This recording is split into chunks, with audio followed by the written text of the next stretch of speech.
Bonjour à tous, bienvenue dans cette nouvelle vidéo. Nous allons maintenant passer à la présentation de la stratégie suivante après avoir vu la Holy Grail Fix. Donc, nous allons faire cette vidéo en deux parties.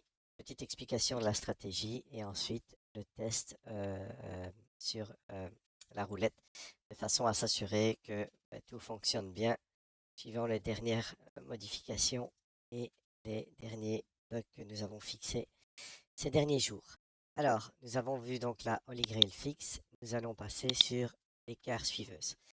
Cette stratégie, alors, est toujours basée sur le principe de la coldose. Donc, la coldose, je rappelle, c'est quoi? C'est un focus de stratégie qui se joue toujours sur deux, soit colonnes, soit deux douzaines, ou la combinaison de toute façon des deux en même temps, mais en l'occurrence, toujours une paire de douzaines ou une paire de colonnes.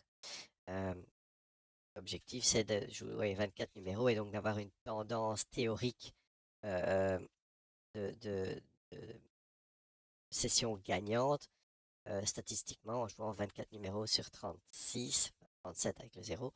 On a quand même plus de chances de gagner. Bien sûr, c'est compensé par le gain qui est moindre, mais d'où l'intérêt d'utiliser ça en combinaison avec le Scar Grind ou son inverse qui permet une gestion de la bankroll et des pertes successives qui est beaucoup plus euh, efficace et beaucoup plus stable que moins risqué qu'avec martingale classique.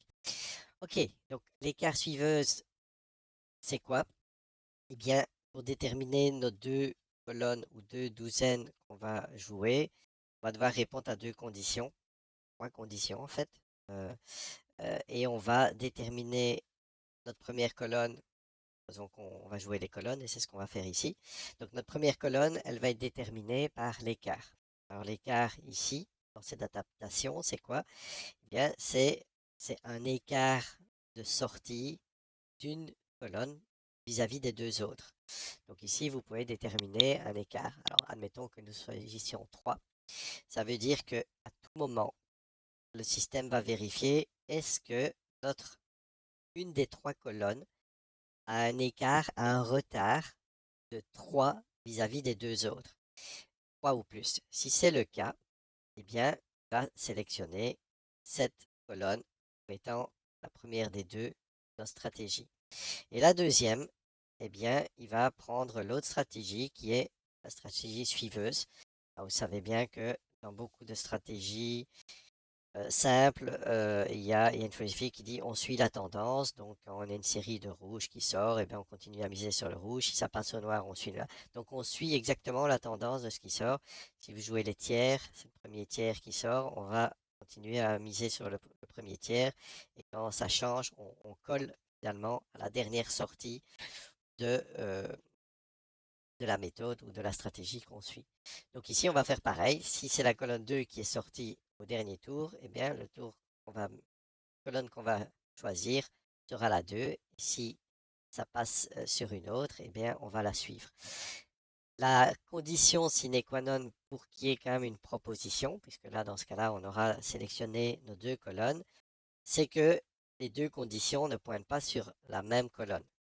Pourquoi? Ben, parce que sinon, on n'aurait qu'une seule colonne et je rappelle qu'on joue toujours des paires. Donc, pour avoir une proposition et avoir vraiment la situation où on va jouer, on doit avoir évidemment deux colonnes. Et donc, de ce fait, elles doivent être différentes, sinon on n'aurait qu'une seule. Donc, un petit exemple, excusez-moi, un petit exemple ici. Admettons que, donc je vais prendre des numéros au pivot. Alors, il faut 4 sorties minimum, de façon à ce que l'analyse se mette en place. Donc voilà, admettons que ici je suis à 5, ici je suis à 1. Alors, à chaque tour, il vérifie. Donc, évidemment, la colonne 3 est celle qui va attirer le focus, parce qu'on va se dire, tiens, ah, j'ai un écart de 5 vis-à-vis de la 1. Ça, c'est déjà bien. Mais malheureusement, je ne suis qu'à un écart de 1 vis-à-vis de la 2.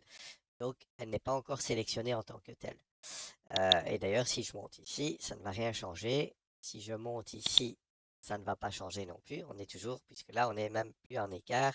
Donc, il faudrait augmenter la 2. Donc, je vais augmenter la 2 pour l'exemple. Donc, là, on a 1. Et ici, voilà, on a notre 3 d'écart, puisque on est 4 et 1. On est bien à 3 de l'écart de celle-ci. Et de l'autre, il n'y a pas de problème, on est même à 5. Donc, on a sélectionné par ce biais la première de colonne qui est la 3 vis-à-vis de la notion d'écart. Et donc, on regarde la deuxième condition. Quelle était la dernière colonne sortie? Ben, on voit que c'était la C2, chiffre 8. Et donc, c'est la deuxième. Donc, deux conditions sont remplies. Elles sont toutes les deux différentes. La première condition d'écart est bonne et la suiveuse est la deuxième. Donc, on a une proposition. Et donc, ainsi de suite, on va continuer à avancer.